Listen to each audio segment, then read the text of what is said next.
7 macam perkara yang merusak akidah dan keimanan, merusak amal perbuatan yang sudah kita kerjakan, merusak sendi-sendi kehidupan sosial, pendek kata merusak segala hal di dalam kehidupan kita. Jauhilah olehmu 7 macam perkara yang merusak.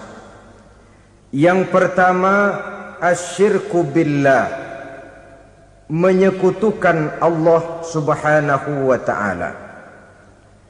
Agama dimulai dari keyakinan, maka kehancuran agama selalu dimulai dari kehancuran keyakinan, iman atau akidah yang dimiliki oleh seseorang. Dan untuk menghancurkan nilai-nilai iman yang kita miliki ini, orang rasanya tidak akan menghantam kita dengan peluru kendali. Orang tidak akan mengirimkan nuklir ke sini. Orang tidak juga akan mengirimkan satuan militernya ke sini. Untuk menghancurkan nilai-nilai iman, dibanjiri kita dengan paham-paham yang merusak dan mendangkalkan akidah. Baik ia bernama materialisme, baik ia bernama sekularisme, baik ia bernama banjirnya maksiat dan munkarat, baik ia bernama banjirnya peradaban dan kebudayaan yang menghancurkan moral daripada anak-anak kita, sedikit demi sedikit melenturkan dan melunturkan nilai-nilai keimanan kita, untuk kemudian pada waktunya nilai iman itu akan bertukar dan berganti menjadi nilai syirik kepada Allah subhanahu wa ta'ala. Atau pada sisi lain, menjadikan yang selain Allah sebagai tujuan akhir daripada kehidupan kita. Sedangkan kita sama-sama maklum bahwa di dalam pandangan agama Islam, dosa yang tidak berampun, dosa yang terbesar, termasuk dalam kategori bapak moyangnya dosa, tidak lain adalah syirik, yakni menyekutukan Allah subhanahu wa ta'ala. Pola penghancuran iman ini memang berstrategi. Ditawarkan kita kepada paham materialisme, paham kebendaan, di mana otak menempati urutan sebagai ranking pertama, Tuhan jatuh pada urutan kedua. Lalu menyusul kepada paham sekularisme, Allah dipisahkan dari seluruh kegiatan hidup ini, untuk pada gilirannya menjadikan yang selain Allah sebagai tujuan akhir daripada seluruh kegiatan hidup kita. Oleh karenanya, kewajiban menjaga nilai-nilai iman ini merupakan kewajiban yang mulia tetapi berat. Tidak hanya untuk kita, tetapi juga bagaimana mewariskannya kepada anak-anak kita, generasi yang akan datang. Orang-orang tua bijaksana yang diceritakan di dalam Al-Quran, kalau sudah berpikir tentang anak-anaknya, pertanyaan yang paling mereka risaukan ialah, ma ta'buduna min ba'di. Anakku, kalau pada satu saat aku, ayahmu sudah tidak ada lagi di dunia ini, meninggalkan kamu semua, ma ta'buduna min ba'di, apa yang akan kamu sembah nak? Jikalau sekarang ayahmu masih mau ke masjid, masih mau melakukan rukuk dan sujud, masih beribadah menyembah Allah subhanahu wa ta'ala, kalau orang tuamu sudah tidak ada, ma ta'buduna min ba'di, masihkah engkau mau datang ke masjid? Masihkah engkau mau rukuk dan sujud?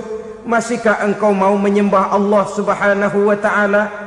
Pertanyaan ini yang dipikirkan oleh Nabi Yakub kepada putra-putranya. Pertanyaan ini yang diteruskan oleh Nabi Ibrahim kepada anak-anaknya. Pertanyaan ini yang diwariskan oleh generasi ulama'us salafus saleh kepada para generasi berikutnya.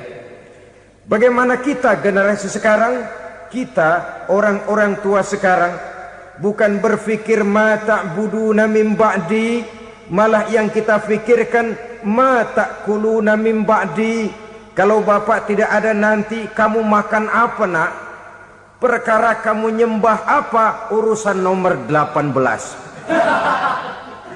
Yang penting kamu nanti hidup bisa makan, nak. Maka kita sibuk mewariskan harta kepada anak-anak kita. Kita sibuk mewariskan kebun dan tanah kepada anak-anak kita.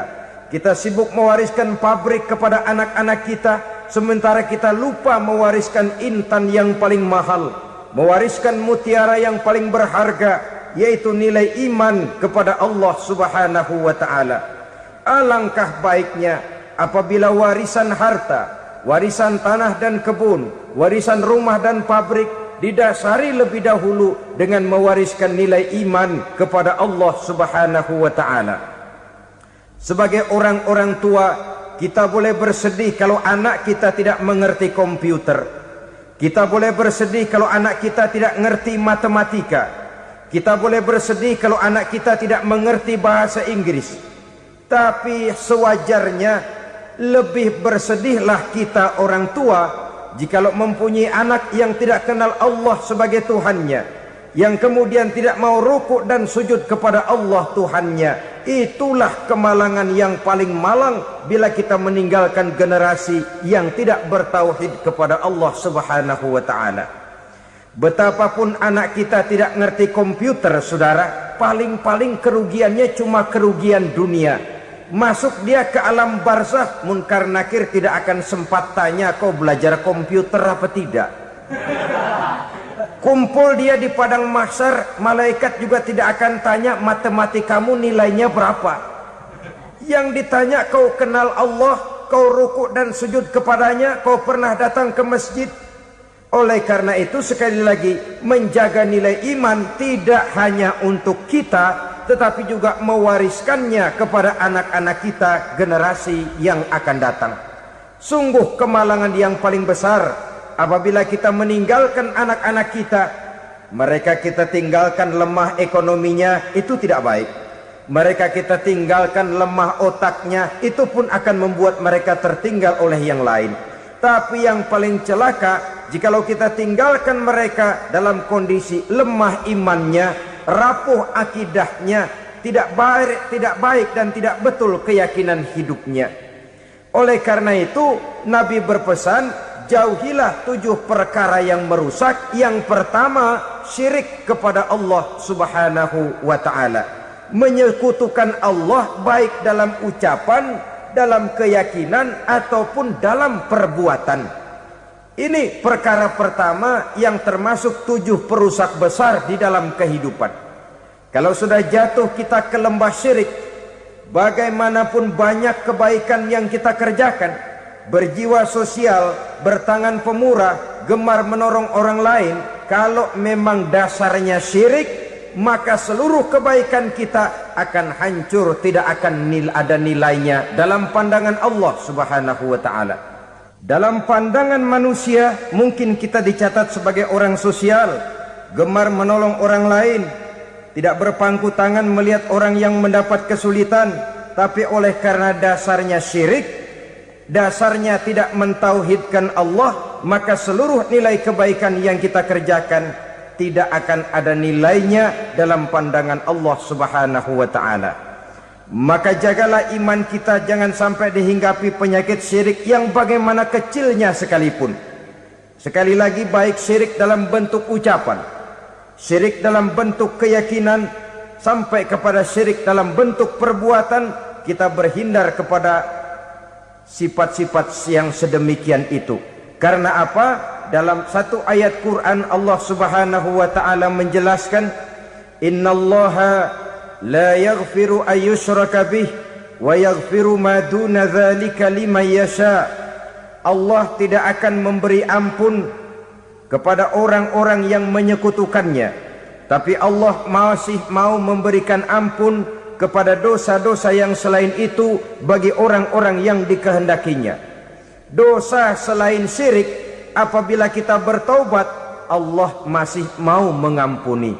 Tapi kalau sudah jatuh ke tempat syirik, itu sudah dosa yang tidak berampun. Taubatnya tidak lain melepas syirik, kembali kepada tauhid, berkeyakinan bahwa hanya ada Allah Subhanahu wa ta'ala, Tuhan satu-satunya, yang lam yalid walam yulad walam yakul lahu kufuwan ahad.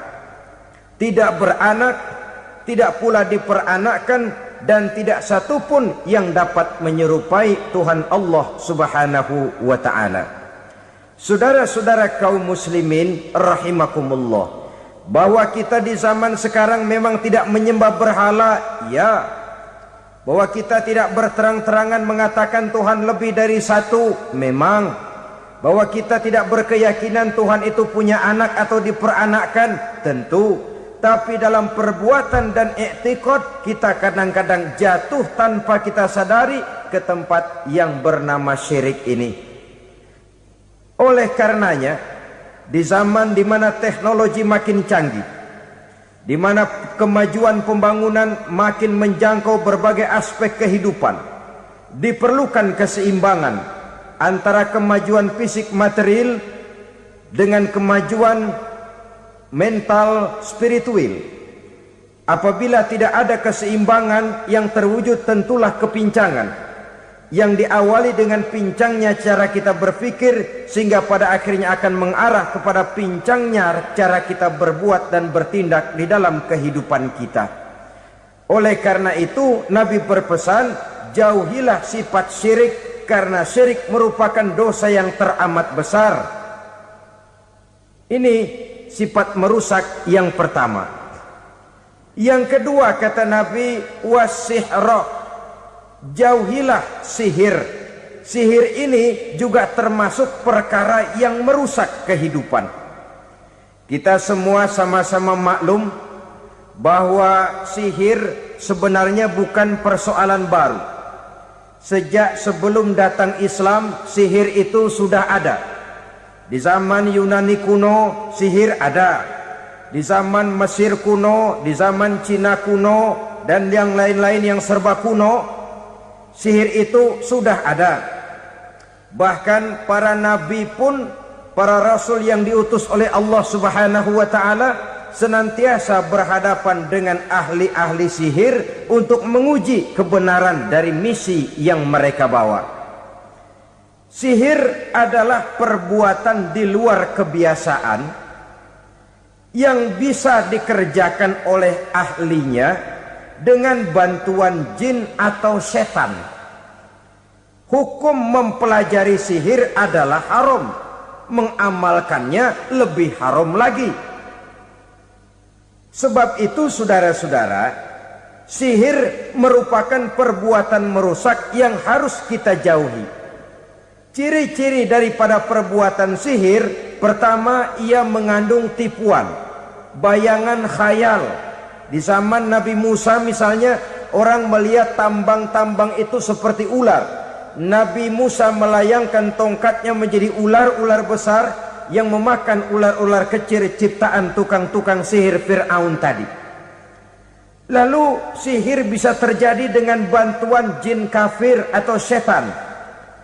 Kemudian ciri yang ketiga, sifatnya halus dan tersembunyi. Taruh kata ada seorang ahli sihir yang mempergunakan ayat-ayat Quran sebagai jompa-jampe, sebagai baca-bacaan, itu cuma sekedar kedok.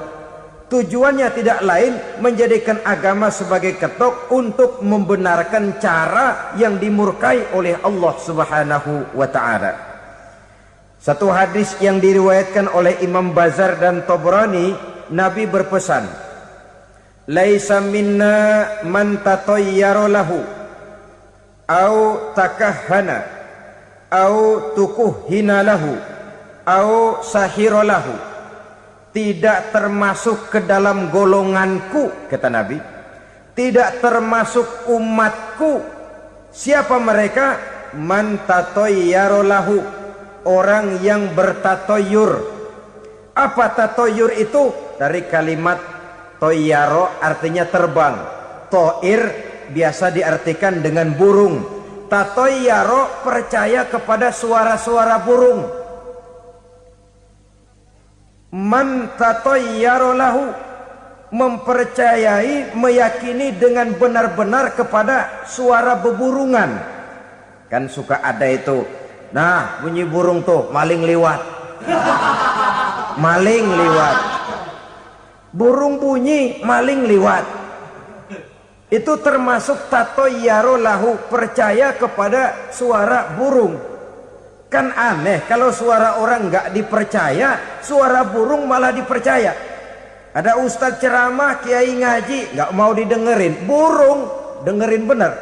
Nah, suaranya dari sebelah mana? Belah kulon. Nah, itu tandanya ano. Habis dihitung-hitung. Itu termasuk tatoyaro lahu.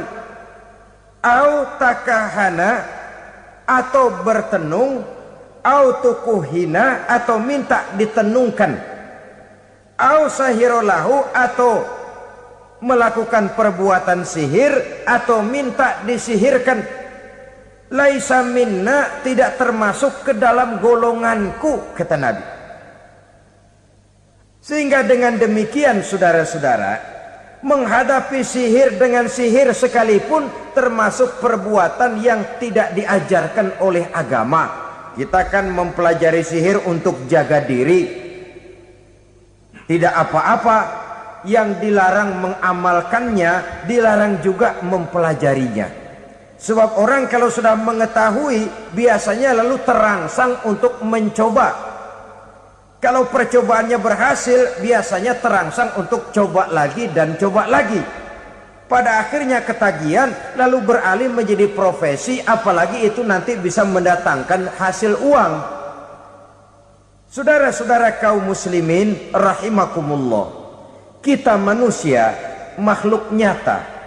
Kita hidup di alam nyata, terikat oleh sunnatullah, causality. Oleh karenanya, bagi kita keyakinan yang penuh, keikhlasan di dalam bertuhankan Allah, penyerahan diri sepenuhnya hanya kepadanya, itu sudah merupakan obat penangkal yang sangat ampuh agar kita tidak terkena penyakit-penyakit yang dibuat oleh setan dan para pembantunya. Sehingga beberapa ayat Quran mengajarkan, misalnya a'udzu bikalimatillahi tammati min syarri ma khalaq, atau bismillazi la yadurru ma'asmihi syai'un fil ardi wala fis sama, dengan menyebut nama Allah yang tidak bisa mendatangkan bahaya sedikit pun, dari baik yang datang dari langit maupun yang datang dari bumi. Jiwa yang kosong dari keyakinan yang penuh kepada Allah, jiwa yang penuh was-was dan ragu-ragu, itu yang mudah terserang oleh penyakit-penyakit yang dikerjakan oleh para tukang-tukang sihir, yaitu oleh setan dan seluruh para pembantunya. Kemudian hadis kedua yang diriwayatkan oleh Imam Ibnu Hibban, Nabi bersabda, la yadkhulul jannata mudminu khamrin wala mu'minu bisihrin wala qati'u rahmin. Tidak masuk surga. Ini Nabi yang bilang, tidak masuk surga. Siapa itu? Pertama, mudminu khamrin, orang yang berkekalan dalam mabuk. Selalu mudminun itu sudah menjadi perbuatan rutinnya, tidak kapok-kapoknya, teler seumur hidup. Mudminu khamrin, tidak masuk surga orang yang selalu bermabuk-mabukan. Yang kedua, wala mu'minu bisihrin, orang mukmin tapi main sihir. Ini juga oleh Nabi diperingatkan, tidak akan masuk surga orang mukmin tapi suka main sihir. Wala qati'u rahmin, dan tidak juga orang yang memutuskan silaturahmi. Tiga macam manusia yang diperingatkan Nabi tidak akan masuk surga: orang yang selalu mabuk, orang mukmin yang main sihir, dan orang yang memutuskan silaturahmi. Saudara-saudara kaum muslimin rahimakumullah. Lalu orang berkata, kenapa dilarang kita bersihir? Padahal Rasul sendiri kan punya mukjizat. Nah, kita memang harus membedakan antara mukjizat dengan sihir. Dalam kehidupan agama kita kenal ada yang namanya mukjizat, Ada yang namanya karomah atau keramat biasa diucapkan. Ada yang namanya maunah. Ada yang namanya irhas. Ada juga yang namanya sihir. Kesemuanya ini berbeda, saudara-saudara. Yang dinamakan mukjizat itu khusus untuk para rasul saja. Satu kejadian luar biasa yang terjadi dilakukan oleh rasul atas izin dari Allah Subhanahu wa taala. Perbedaannya dengan sihir jelas. Sihir dari setan, mukjizat dari Allah. Sihir bisa dipelajari, mukjizat tidak. Sihir umumnya untuk maksud-maksud yang tidak baik, sedangkan mukjizat untuk memperkuat kebenaran yang disampaikan oleh para rasul dan ditentang oleh umatnya. Bahkan kafir Quraisy dahulu menganggap orang-orang ahli sihir itu berada dalam satu posisi yang hina, sehingga mereka mengatakan dan menuduh Nabi Muhammad sebagai tukang sihir. Tuduhan sebagai tukang sihir adalah tuduhan yang sangat aib dan hina. Di tengah masyarakat kufar jahiliyah, kedudukan tukang sihir dipandang sebagai kedudukan yang hina, sehingga mereka mengejek Nabi dengan sebutan tukang sihir. Jadi mukjizat hanya untuk Rasul saja. Kemudian karomah. Karomah ini asal kata dari karoma, kehormatan, kemuliaan yang diberikan Allah kepada hamba-hambanya yang rajin mendekatkan diri kepadanya. Oleh karena ketekunannya melaksanakan ibadah, Allah memberikan keistimewaan kepada orang itu, yang dengan keistimewaannya dia bisa mengerjakan yang tidak bisa dikerjakan oleh orang lain. Karomah hanya bisa dicapai dengan prestasi ibadah. Kalau sihir mau ibadah apa enggak, asal dia belajar, bersatu dan berteman dengan setan, memenuhi persyaratan-persyaratan setan, biasanya lalu bisa. Sedangkan karomah tidak mungkin terwujud tanpa orang mendekatkan diri sedekat-dekatnya kepada Allah Subhanahu wa ta'ala. Maka kita lihat biasanya orang-orang yang punya ilmu sihir, mukanya rata-rata nggak enak dilihat. Kumuh, jauh dari air wudhu, jauh dari sujud kepada Allah, malah berteman dengan setan, menjadi pelayan-pelayannya setan. Saudara-saudara, adapun maunah, keistimewaan yang diberikan Allah kepada hamba-hambanya yang belum sampai kepada tingkat wali, tapi orang itu lebih banyak kebaikannya daripada kesalahannya. Umpamanya, saudara jalan bertiga di pinggir jalan, saudara ada pada posisi di tengah, lalu bertiga ini ketabrak mobil. Menurut perhitungan saudara mati lebih dahulu. Tapi terjadi hal yang aneh, dua teman saudara mati, saudara malah cuma luka dan lecet sedikit saja. Apa itu? Kalau kita lebih banyak kebaikannya daripada kesalahannya, itu yang dinamakan maunah, pertolongan yang diberikan Allah kepada hamba-hambanya yang lebih banyak kebaikannya daripada kesalahannya. Sedangkan yang dinamakan irhas, kejadian luar biasa pada diri seseorang pada waktu dia masih kecil, yang menunjukkan tanda-tanda keistimewaannya. Itu umumnya pada para nabi pada usia kecilnya sudah ada irhas, tanda-tanda istimewa. Jelas baik mukjizat, karomah, maunah maupun irhas berbeda dengan sihir. Sihir ini jelas saja merupakan bantuan dan persekutuan antara manusia dengan setan. Padahal setan, kata Allah dalam Al-Quran, innahu lakum aduwwum mubin, sesungguhnya setan bagi kamu adalah musuh yang sangat jelas. Saudara-saudara kaum muslimin rahimakumullah, di zaman sekarang dalam menghadapi beban kehidupan yang makin pelik, menghadapi stres yang tidak kunjung selesai, menghadapi persoalan-persoalan yang teramat berat, orang sering mencari jalan keluar kepada hal-hal yang menurut pendapatnya bisa meringankan beban moralnya itu.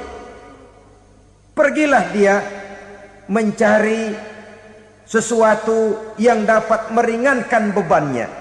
Dan tidak jarang yang jatuh ke pangkuan tukang-tukang tenung, ke pangkuan tukang-tukang sihir, yang mereka itu oleh Quran dijelaskan kadzabal munajjimun walau sodaku. Tukang-tukang tenung, tukang-tukang sihir, mereka itu bohong walaupun benar. Maksudnya bohong walaupun benar artinya kalau yang mereka kerjakan benar itu sih kebenaran. Benar dengan kebenaran itu lain. Kebenaran, kebetulan bisa, tapi tidak untuk selalu. Apalagi kalau itu sudah membahayakan kehidupan orang lain. Jadi oleh karena itu Nabi berpesan jauhilah daripada sihir. Kalau sudah jauhilah dari sihir artinya ya jauhilah daripada mempelajarinya, jauhilah daripada bergaul dengan orang-orang yang ahli di bidang itu, karena dari pergaulan segalanya bisa menular.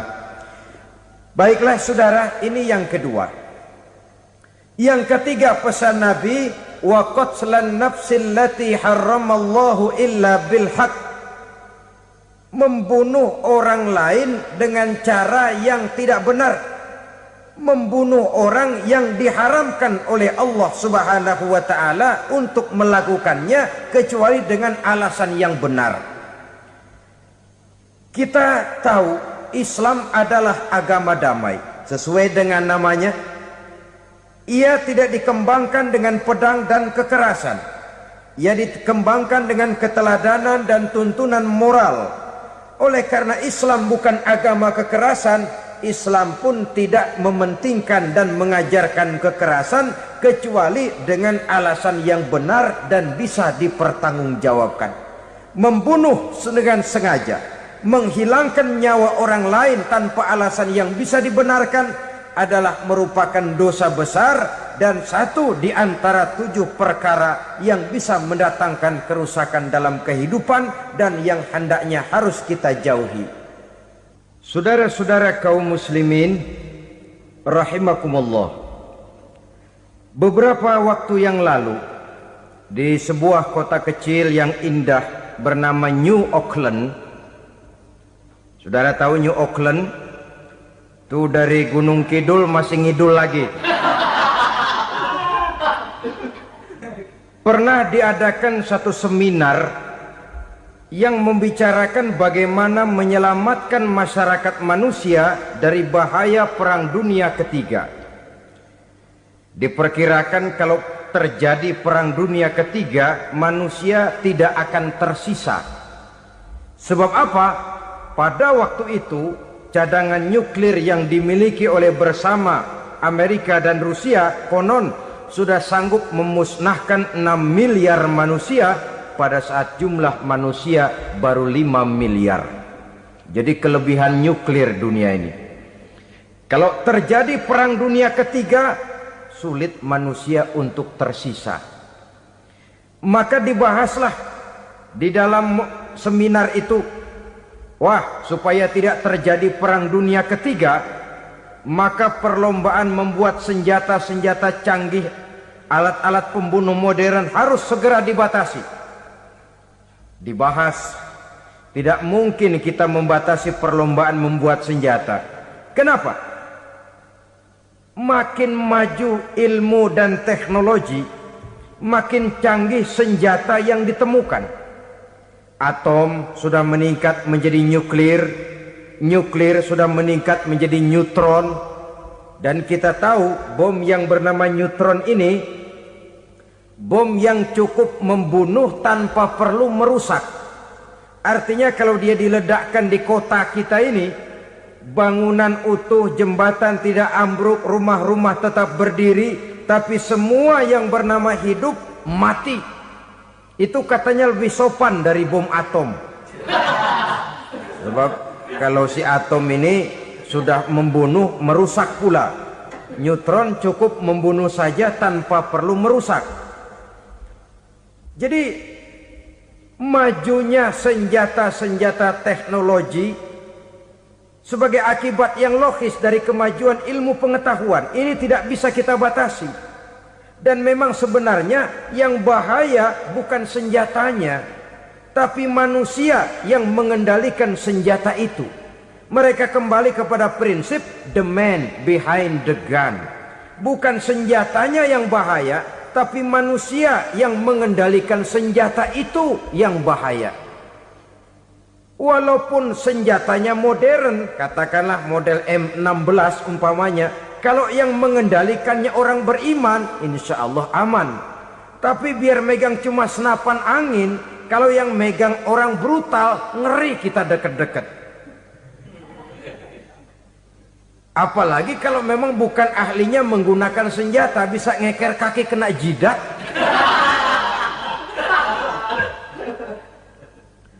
Mereka kembali kepada prinsip lama yang tetap baru.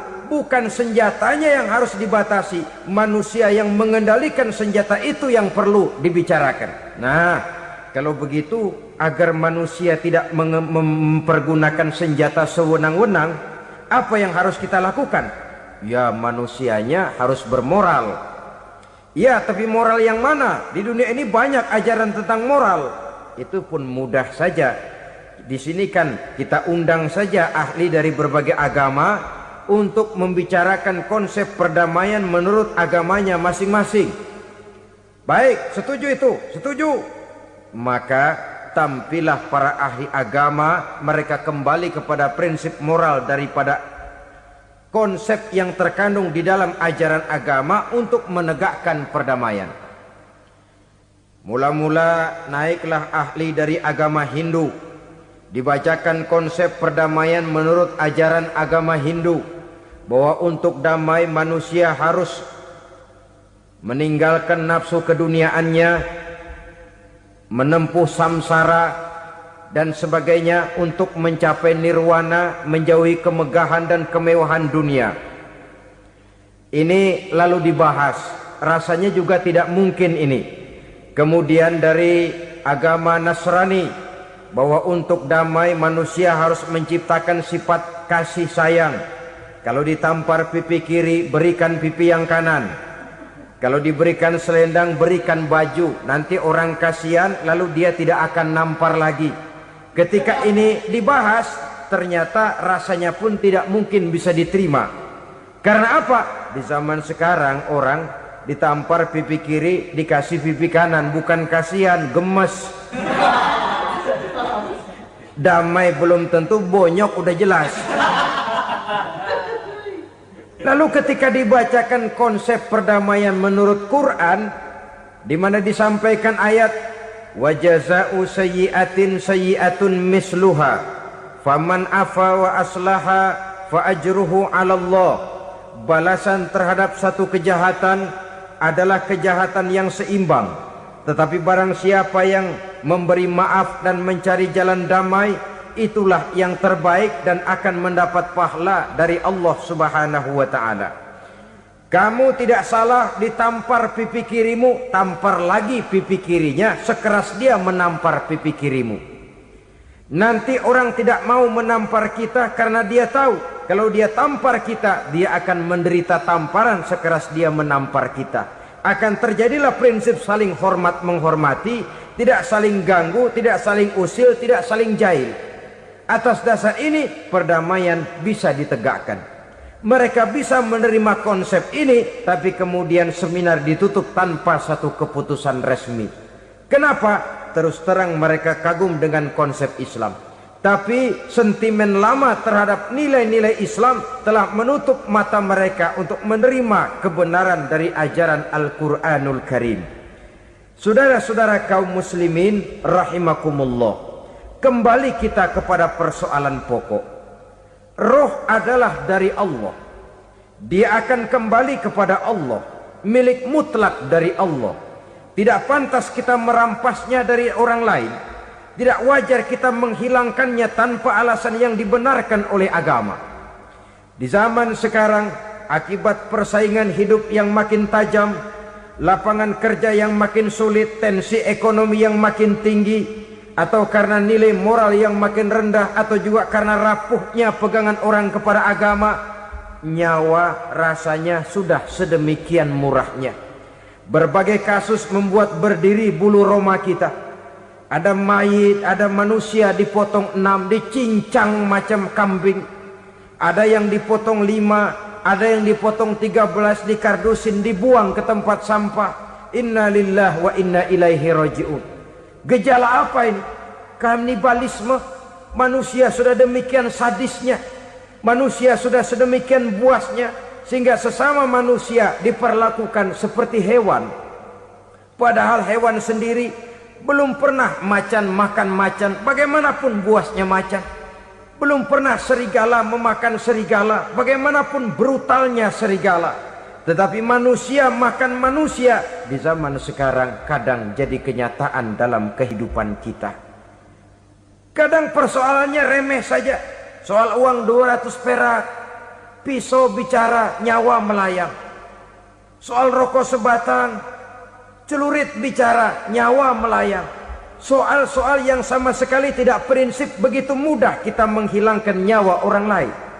Padahal Nabi pernah memperingatkan, apabila dua orang muslim sudah berkelahi dan berbunuh-bunuhan, al-qatil wal maktul finnar, yang membunuh dan yang terbunuh dua-duanya neraka. Sahabat heran, ya Rasul, kalau yang terbunuh, kalau yang membunuh masuk neraka itu sih wajar, tapi yang terbunuh kenapa neraka juga? Beliau menjawab, dua-duanya sudah punya niat untuk saling membunuh. Niatnya itu yang diponten. Yang terbunuh cuman lagi apes aja, keduluan dia. Umpama tidak terbunuh, pasti dia yang akan membunuh. Oleh karenanya al-qatil wal maktul, yang membunuh dan yang dibunuh finnar, dua-duanya masuk ke dalam neraka. Islam menghormati kehidupan. Tidak hanya terbatas kepada sesama muslim, orang-orang yang berlainan agama pun yang mau hidup berukun, damai, berdampingan dengan umat Islam, jiwa mereka, darah mereka dilindungi oleh nilai-nilai Islam yang disebut dengan kafir zimmi ini. Mengganggu mereka sama saja dengan mengganggu aku, kata Nabi. Jadi oleh karena itu, sayangilah sesama. Kehidupan adalah anugerah Allah, bukan wewenang kita untuk mencabutnya dari orang lain, bukan wewenang kita untuk merampas dan menghilangkannya dari orang lain. Apa yang tidak enak terjadi pada diri kita, begitu pula lah apabila terjadi pada diri orang lain. Sehingga Nabi mengatakan, la yu'minu ahadukum hatta yuhibba li akhihi ma yuhibbu li nafsihi. Belum dikatakan beriman seseorang kamu apabila dia belum mencintai saudaranya seperti ia mencintai dirinya sendiri. Apa yang enak dirasakan oleh orang lain, enak juga dirasakan oleh dia. Mengukur orang lain dengan diri sendiri. Kalau orang lain tanpa salah saya fitnah, kalau saya tanpa salah difitnah orang, enak apa enggak? Enggak, orang lain juga begitu. Kalau orang lain tanpa salah saya tempeleng kepalanya, enak apa tidak? Tidak. Orang lain juga begitu. Yang tidak enak terjadi pada diri kita, tentu tidak enak juga kalau terjadi pada orang lain. Mengukur orang lain dengan diri sendiri, sehingga tidak timbul sifat egois, tidak menari di atas bangkai orang lain, tidak mendirikan kebahagiaan di atas untayan air mata orang lain. Sehingga dengan demikian saudara-saudara, dia bisa menghormati kehidupan, menghormati orang lain sebagaimana dia ingin dihormati. Inilah perbuatan ketiga yang merusak, membunuh orang lain dengan yang diharamkan Allah tanpa alasan yang benar. Yang ketiga. Kemudian yang keempat, perbuatan merusak wa aklar riba, makan riba. Hidup adalah tolong menolong. Bahasa kerennya take and give katanya. Saling memberi dan saling menerima. Nabi mengajarkan man kuraba kurbatan min kurabid dunya karaballahu lahu kurbatan min kurabi yaumal qiyamah. Wallahu fi aunil abdi madamal abdu fi auni akhihi. Siapa yang meringankan beban dari beban-beban yang dirita seseorang di dalam kehidupan dunia, Allah akan meringankan bebannya daripada beban-beban yang harus dipikulnya di hari kiamat nanti. Wallahu fi aunil abdi madamal abdu fi auni akhihi. Allah senantiasa akan menolong seorang hamba selama hamba itu masih mau menolong saudaranya. Allah selalu akan menolong seorang hamba selama hamba itu masih mau menolong saudaranya. Apabila kita sudah berpangku tangan terhadap kesulitan orang lain, biasanya pun pada saat kita mendapat kesulitan, kita akan sulit juga memperoleh pertolongan. Nah, riba alias renten, kedoknya adalah menolong orang, tapi sama juga bulu buntutnya dilepas, palanya dicekek. Menolong orang pada akhirnya menjadi beban bagi seseorang, dan memang mencari orang-orang yang berada dalam posisi kesulitan. Biasanya di daerah-daerah di mana musim paceklik, jadi lapangan kerja sulit, sedangkan urusan perut tidak bisa ditunda. Akhirnya orang terjebak ke dalam rentenir, ke dalam riba, ke dalam renten. Bunga berbunga, sehingga satu saat jumlah bunganya bisa lebih besar dari jumlah pinjaman pokoknya. Kemudian kalau juga ternyata tidak bisa dibayar, rumah jadi taruhan. Memang rumah satu-satunya, begitu rumah ditarik mulain camping. Bukankah pada akhirnya akan mewariskan kesengsaraan? Oleh karena itu, kepada kita berusahalah jangan berhubungan dengan rentenir, jangan makan renten dan riba kepada mereka yang melaksanakan riba. Walaupun mendatangkan keuntungan materi, tapi percayalah harta yang didapat dengan jalan riba tidak akan membawa keberkahan. Manakala tidak membawa keberkahan, dia tidak akan mendatangkan ketenangan di dalam kehidupan kita. Oleh karenanya, memakan harta riba termasuk perbuatan yang merusak sendi-sendi kehidupan sosial, merusak kehidupan orang lain, merusak kehidupan masyarakat, tetangga, pergaulan dan sebagainya. Yang kelima, wa akla malil yatim, memakan harta anak yatim dengan cara yang zalim. Nih, memang lezat. Anak yatim itu nggak tahu urusan apa-apa. Kita diamanahkan untuk mengurusinya. Kadang-kadang dibentuklah panitia penyantunan yatim piatu. Yatimnya mah tetap kelaparan, panitianya yang pada gendut.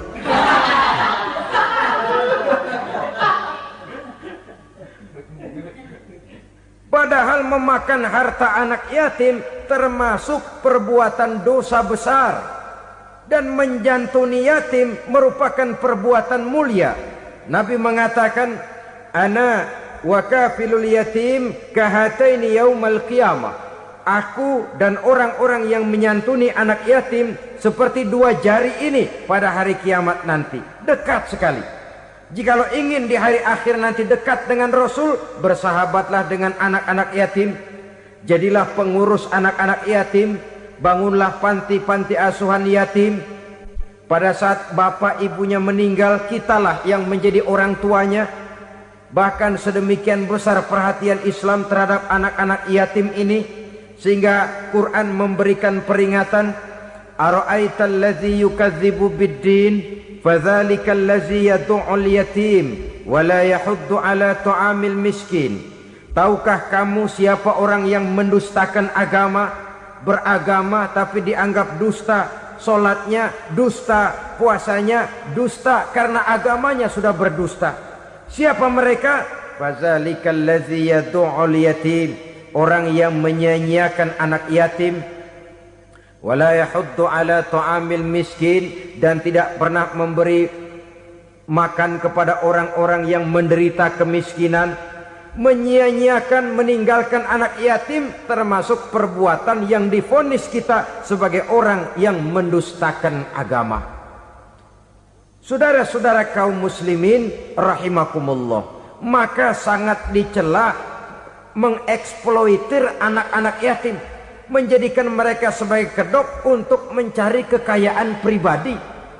Tetapi jikalau ikhlas, ganjarannya sangat besar, nilai pahalanya sangat besar.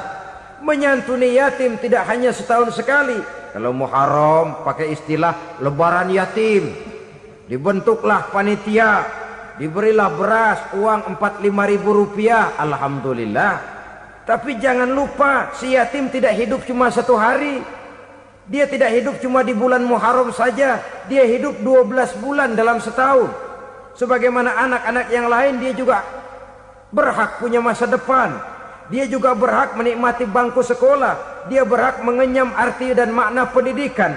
Dia berhak membekali diri dengan ilmu dan pengetahuan seperti halnya anak-anak yang lain. Maka kita yang diberikan keluasan oleh Allah, ingatlah itu, bersahabatlah dengan anak-anak yatim, santuni mereka. Perkara setahun sekali di bulan Muharram, alhamdulillah, itu bagus, bin Thayyib alias baik. Tapi tentu dan tentu sekali lagi, si yatim tidak hanya hidup di bulan Muharram. Dia hidup 12 bulan dalam setahun, 24 jam dan di dalam sehari. Oleh karenanya, menyia-nyiakan mereka pada saat posisi kita memang mampu akan memojokkan kita dalam satu posisi di mana kita dianggap sebagai orang yang mendustakan agama. Memakan harta anak yatim dengan cara yang zolim. Bapaknya udah meninggal, kebunnya lebar, anaknya dikelecehin. Nah, dah kamu gak usah pusing, nanti saya yang ngurus. Akhirnya bukan ngurus, nguras. Si yatim mungkin tidak tahu bahwa dia disia-siakan, haknya diambil, miliknya dizolimi. Tapi Allah yang akan membalasnya dengan seadil-adilnya. Maka makan harta anak yatim biasanya balasannya tokcer bin paten. Nggak banyak selang tempo itu, nggak percaya cobain dah. Nyobain aja kan nggak bayar, umpama. Memakan harta anak yatim dengan cara yang zolim, ganjarannya biasanya kontan. Kenapa? Ratapan si miskin, untayan air matanya, jeritan kepedihan hatinya, membuka pintu langit, permohonannya diijabah, getaran hatinya didengarkan oleh Allah. Maka balasannya biasanya kontan, spontan, tidak menunggu waktu terlalu lama. Itu di dunia, belum lagi di akhirat nanti. Bukankah dalam riwayat Mi'raj diceritakan Nabi melihat di neraka itu orang perutnya sebesar rumah. La haula wala quwata. Itu perut kayak rumah, bagaimana jalannya tuh orang? Dan memang gak jalan, diseret-seret oleh malaikat di neraka itu. Hancur perutnya, amburadul itu perut. Berantakan isinya, dibulatkan lagi, diseret lagi, hancur lagi, dibulatkan lagi. Sampai Nabi tanya, orang itu begitu berat siksanya kenapa ya Jibril? Itu Muhammad, waktu di dunia dulu rakus banget makan harta anak yatim. Begitu vonisnya, begitu menyedihkan nasibnya di akhirat. Tapi di dunia pun ketidakberkahan itu sudah membayangi kehidupannya. Oleh karena itu, kepada saudara-saudara yang mendapat titipan anak yatim, berbahagialah, karena semulia-mulia rumah adalah rumah yang di dalamnya ada anak yatim yang disantuni. Sehina-hina rumah adalah rumah di mana di dalamnya ada anak yatim yang disia-siakan. Begitu kata Nabi kita. Rumah yang paling mulia dalam pandangan Allah, rumah yang di dalamnya ada anak yatim yang disantuni. Rumah yang paling hina dalam pandangan Allah, rumah yang di dalamnya ada anak yatim yang nasibnya disia-siakan. Berbahagialah saudara apabila menjadi penyantun anak-anak yatim, pelindung mereka, sehingga mereka mempunyai masa depan sebagaimana anak-anak lainnya.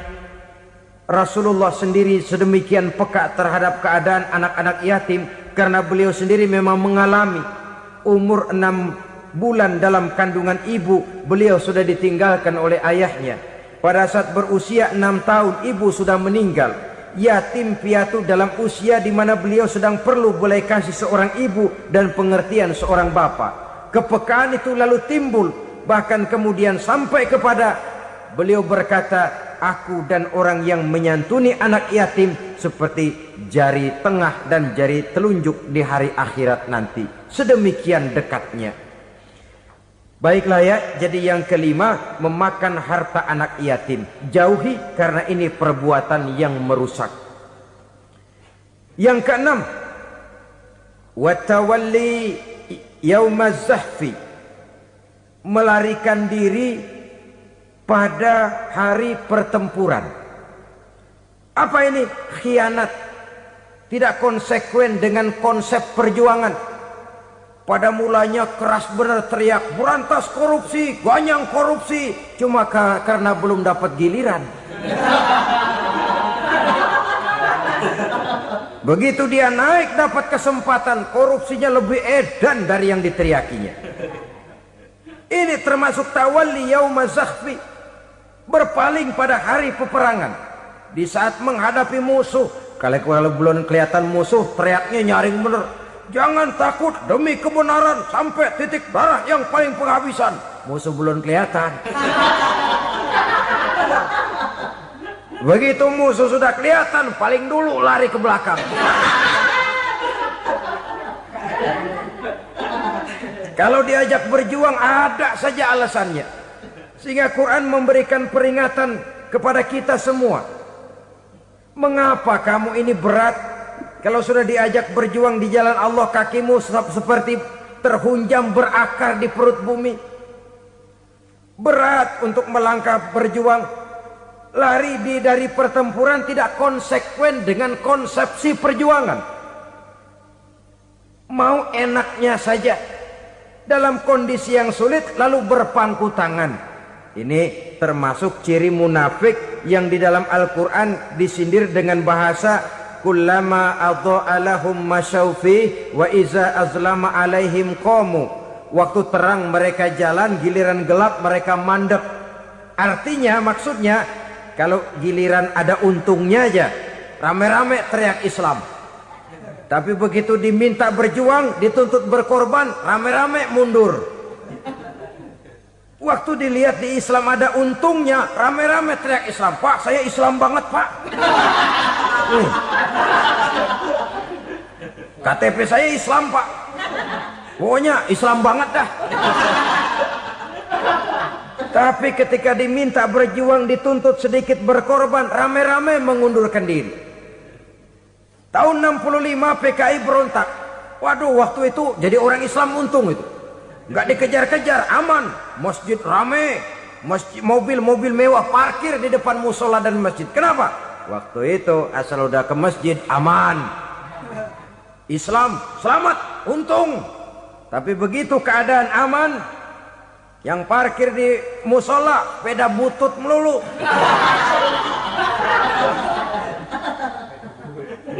Waktu terang mereka jalan, waktu gelap mereka berhenti.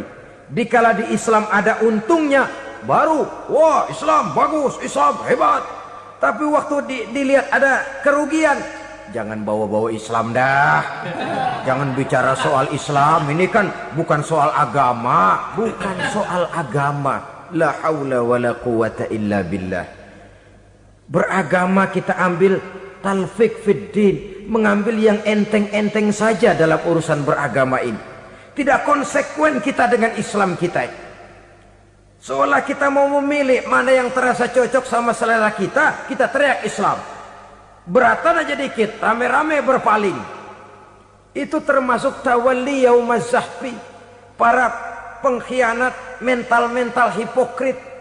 yang tidak mau konsekuen menghadapi segala bahaya, itu termasuk perbuatan yang merusak. Kenapa? Kalau cuma dia saja yang lari, mungkin tidak jadi soal. Tapi larinya ini akan mempengaruhi orang lain. Nah, pengaruhnya itu yang dicegah. Sebab kalau satu sudah mulai lari, yang lain mulai ngelirik. Ketika yang dilirik kemudian tidak ada reaksi, dia akan ikut lari. Artinya apa? Seorang muslim harus konsekuen dengan konsep perjuangannya, dengan keyakinan keagamaannya, dan tidak memilih yang enak-enak saja di dalam kehidupan beragama. Lari dari pertempuran, bermental khianat, mengkhianati agama, merupakan satu di antara sifat yang merusak. Terakhir saudara, wa qazfal muhsanatil ghafilatil mu'minat, menuduh perempuan baik-baik yang tidak tahu menahu tentang tuduhan yang dituduhkan kepadanya, menuduh perempuan mukmin yang baik-baik yang tidak tahu menahu tentang tuduhan yang dilakukan kepadanya. Fitnah lebih bahaya daripada pembunuhan. Orang yang tidak salah bisa hancur namanya, orang yang berniat baik bisa ambruk perjuangannya oleh karena fitnah. Sehingga dikatakan al-fitnatu asyaddu minal qatli. Fitnah lebih bahaya daripada pembunuhan. Maka memfitnah ini termasuk satu dosa di antara 7 hal merusak yang harus kita jauhi semampu kita, semampu-mampunya. Mengupayakan sebisa-bisanya jangan sampai terjebak ke dalam hal yang demikian. Nah, saudara-saudara, inilah saja pertemuan kali ini. Mudah-mudahan ada manfaatnya. Semoga Allah memberikan kekuatan zahir dan batin kepada kita untuk bisa menjauhi 7 perkara yang merusak ini. Selalu berusaha menyimpan sesuatu yang bisa membawa manfaat, baik untuk dirinya, untuk anak cucunya, maupun untuk keluarganya, untuk masa kini dan masa depannya. Kadang simpanan itu berbentuk uang, kadang berupa tanah, lain saat berbentuk pabrik, dan lain sebagainya. Sementara masa depan yang paling pasti adalah akhirat. Jika untuk masa depan dunia kita rela memeras keringat, membanting tulang, pergi pagi dan pulang petang, menyimpan uang, menyimpan tanah, menyimpan pabrik, pernahkah kita merenung jika satu saat kiamat datang, kita dibangkitkan dari kubur masing-masing, berdiri di padang mahsyar untuk mempertanggungjawabkan seluruh kegiatan hidup kita di dunia ini. Lalu kita akan menuju ke alam akhirat. Sudahkah kita mempunyai simpanan untuk akhirat kita? Pada pertemuan kali ini saya ingin menyampaikan sebuah hadis di mana Rasulullah sallallahu alaihi wasallam bersabda, arba'un min kanzil jannah. Simpanan sorga ada 4 macam. Yang pertama, ikhfa'us sadaqah, menyembunyikan sedekah. Saudara-saudara kaum muslimin, sebagaimana yang kita maklum bahwa Allah Subhanahu wa taala melebihkan sebagian rezeki dari kita terhadap yang lain. Ada yang kaya, ada yang setengah kaya, ada yang miskin, ada yang setengah miskin, dan selanjutnya. Ada yang gajinya kecil tapi penghasilannya gede. Ada yang penghasilannya gede tapi nggak punya gaji. Ada juga yang memang gajinya gede dan penghasilannya gede. Kelebihan rezeki merupakan sunnatullah dan tidak harus membuat kita merasa lebih dari yang lain. Bahkan sebaliknya, kelebihan itu harus membuat kita ringan tangan untuk menolong mereka yang memang memerlukan pertolongan. Kalau saudara diberikan ilmu, maka pertanyaan akhirat cuma satu: ilmumu kau amalkan untuk apa? Kalau saudara diberikan umur yang panjang, pengadilan akhirat juga bertanya satu: umurmu kau habiskan di mana? Tapi kalau saudara diberikan harta, Pengadilan akhirat akan bertanya dua. Hartamu kau dapat dari mana? Kau belanjakan kemana? Dari mananya ditanya dan kemananya juga ditanya. Oleh karena kita akan dimintakan pertanggungan jawab, maka amanah yang bernama harta ini harus kita gunakan dengan sebaik-baiknya. Ada penggunaan yang merupakan kewajiban, itu zakat namanya. Ada penggunaan yang sewaktu-waktu, itu infak namanya. Ada yang lebih sewaktu-waktu lagi, dan itu sedekah namanya. Zakat dia terikat oleh haul dan nisab, oleh putaran batas waktu dan ukuran dari harta itu sendiri. Sedangkan infak terikat oleh situasi dan kondisi perekonomian seseorang. Sedangkan sedekah tidak terikat dengan apapun. Dalam kondisi seperti apapun kita bisa melakukan sedekah dengan yang terkecil sekalipun. Sampai-sampai Rasulullah sallallahu alaihi wasallam mengajarkan, la tahqiranna minal ma'rufi syai'an walau an talqa akhaka biwajhin talik. Atau ada hadis, tabassumuka fi wajhi akhika laka sedekah. Senyumanmu kepada temanmu adalah sedekah. Jadi untuk melakukan sedekah tidak harus dalam berbentuk uang. Dengan ilmu kita bisa sedekah, dengan tenaga kita bisa bersedekah, dengan pikiran kita bisa bersedekah, bahkan senyum kepada teman itu pun sedekah. Jadi kalau sedekah dengan uang memang belum punya uang, nyengir aja banyakin. Itu asal pada tempatnya, jangan lalu ketemu tiang listrik cengengesan. Tentu tidak pada tempatnya dan tidak wajar.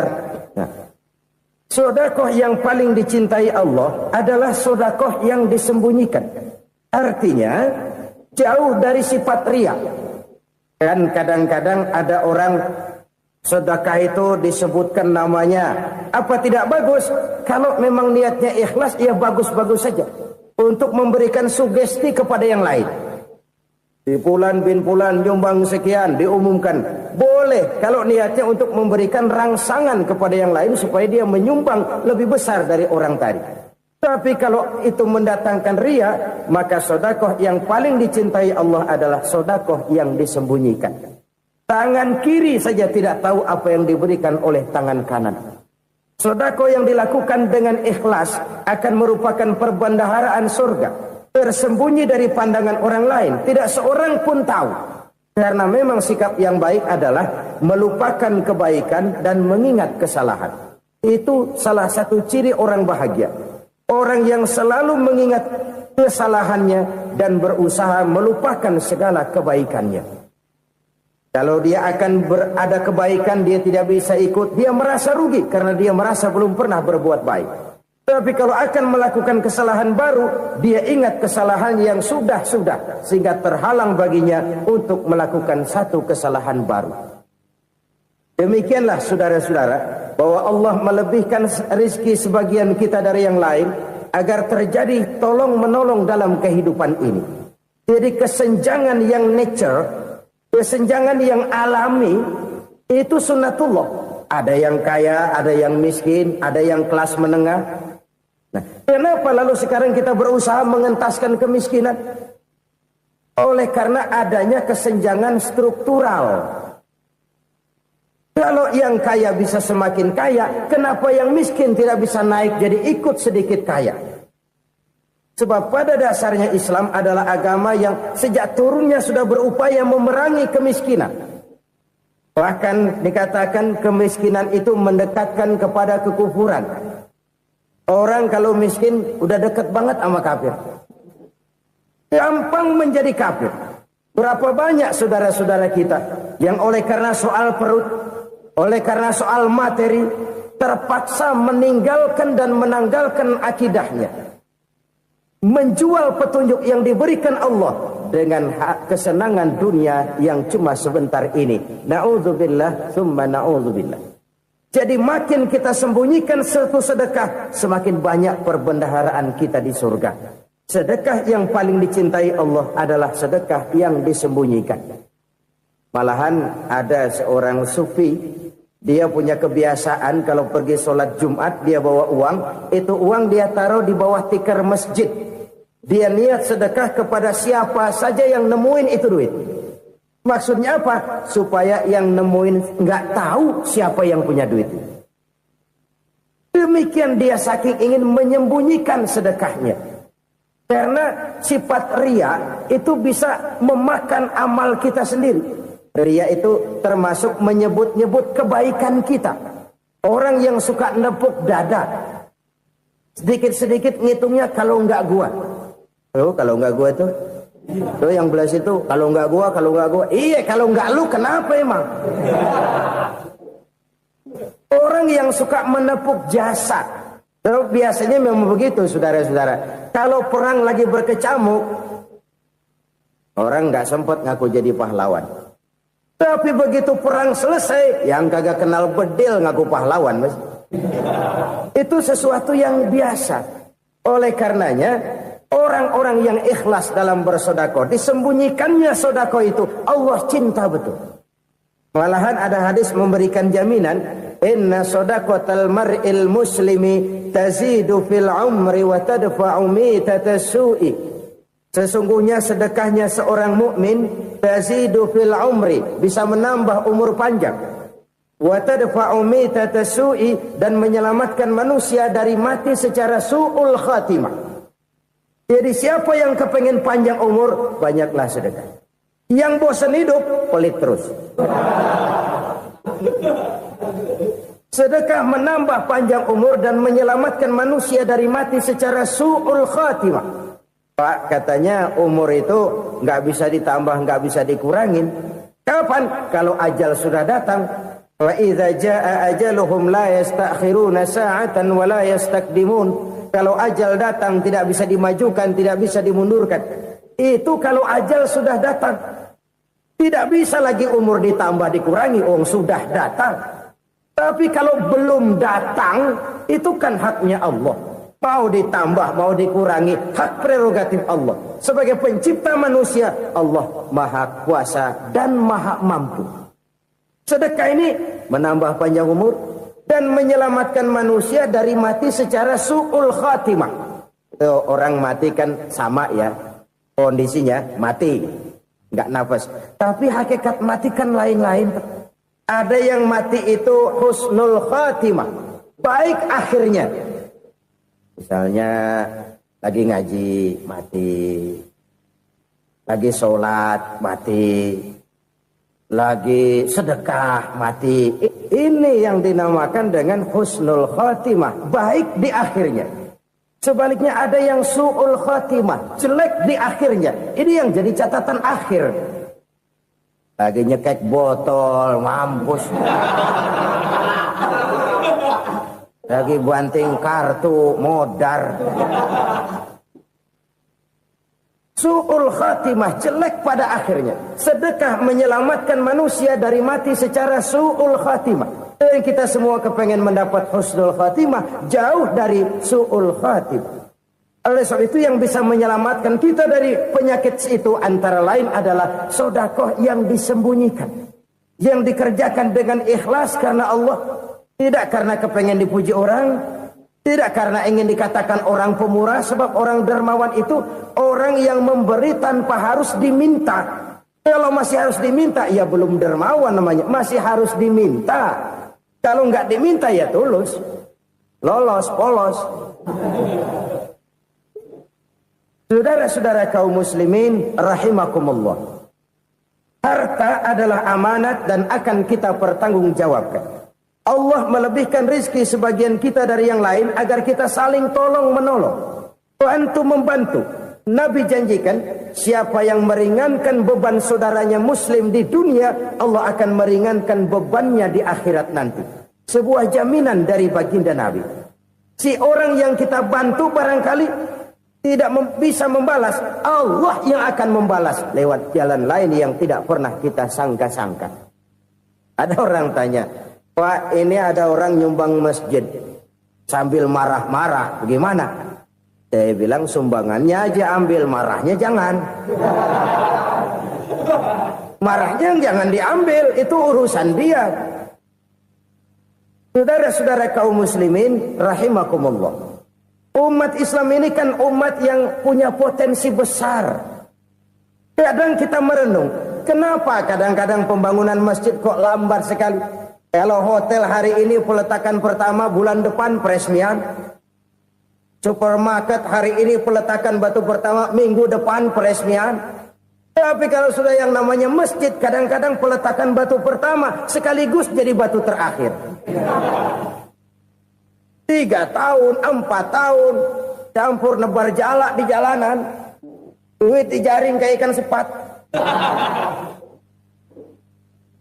Apa tidak ada orang Islam yang kaya? Banyak. Apa tidak ada pengusaha muslim yang jadi konglomerat? Ada. Lalu yang belum banyak itu yang komit terhadap nilai-nilai agamanya. Akhirnya kita jatuh jadi umat yang lemah. Belum ada pengusaha konglomerat muslim buka pabrik supermi cap beduk misalnya umpamanya atau pabrik kecap cap sorban supaya identitas keislamannya sedikit kelihatan. Kita jatuh jadi umat yang lemah karena potensi tidak terinventarisir dengan baik. Kita ini ibarat kompor yang cuma matengin nasi orang lain. Potensi kita dimanfaatkan oleh orang lain.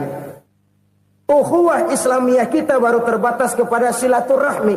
Ukhuwah di bidang ekonomi kita lemah. Ukhuwah di bidang kebudayaan kita lemah. Apalagi ukhuwah di bidang politik kita lebih rapuh lagi. Padahal ukhuwah itu adalah totalitas kehidupan manusia. Menyangkut ipolek sosbud. Memerlukan nilai-nilai ukhuwah. Jadi oleh karena itu mari kita menyadari. Di dalam harta kita. Walaupun kita yang cari, pergi pagi, pulang sore, peras keringat, banting tulang, di sana ada harta anak yatim. Di sana ada hak masjid. Di sana ada hak pesantren. Di sana ada hak jihad. Berbahagialah seseorang apabila dia oleh Allah dijadikan keran. Keran itu menyimpan air, tapi tidak untuk dirinya, tapi disalurkannya kepada mereka yang memang memerlukannya. Saudara-saudara kaum muslimin rahimakumullah, ini yang pertama. Jadi perbendaharaan surga adalah menyembunyikan sedekah. Orang lain nggak tahu, kita pun nggak pernah ngitung-ngitung. Kita anggap lewat begitu saja, padahal itu deposit akhirat. Satu. Yang kedua, perbendaharaan surga itu apa? Wa kitmanul musibah, menyembunyikan kesulitan. Kadang orang takut menghadapi kesulitan. Tapi makin kita merenung, hidup ini kan sebenarnya urusan. Takut sama urusan ya jangan hidup. Tandanya orang hidup itu kalau punya urusan. Urusan melupakan problem. Problem sering menimbulkan kesulitan.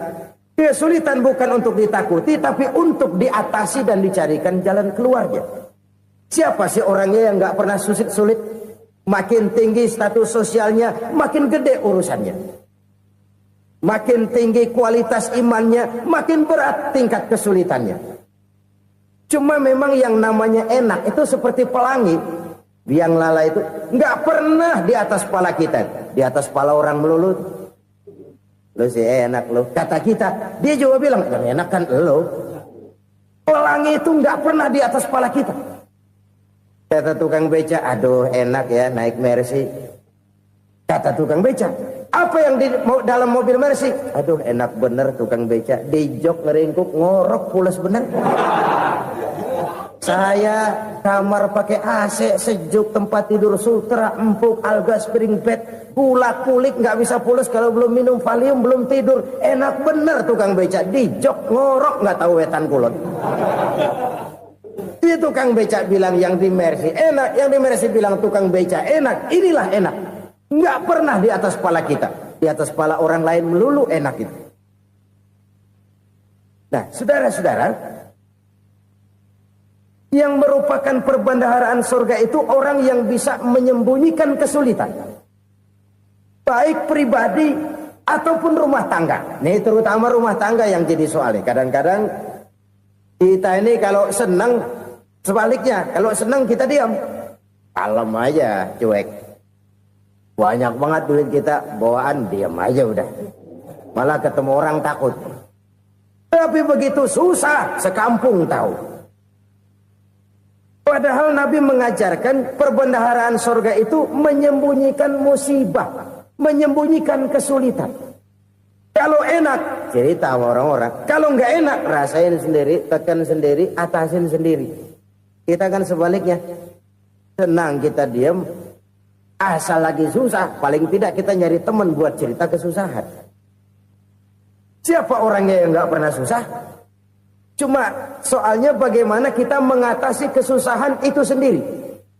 Begitu juga misalnya kalau orang sudah berumah tangga, itu orang tuanya harus menjadi tempat dia cerita yang enak-enak saja. Yang nggak enak rasain berdua, selesaikan berdua, atasin berdua. Jangan dibalik. Asal senang diam, giliran susah saja. Maknya laporan. Terbalik, bisa menjaga security informasi. Maka nama bayam keluar diam, malah seluitan. Enak amat lo makan daging ayam. Security informasi. Saudara-saudara kaum muslimin rahimakumullah. Ujian yang terberat itu yang pernah diberikan kepada para nabi, para rasul, para aulia, para ulama. Makin tinggi keimanan, makin berat bentuk kesulitan. Ayo saya kemukakan satu contoh saja. Ada seorang nabi yang kaya, nabi kaya, namanya Nabi Ayub. Iblis kalau orang begini kan keki, ibadahnya rajin, kaya. Yang kayak begini susah digodain. Kalau ibadahnya rajin, miskin, kali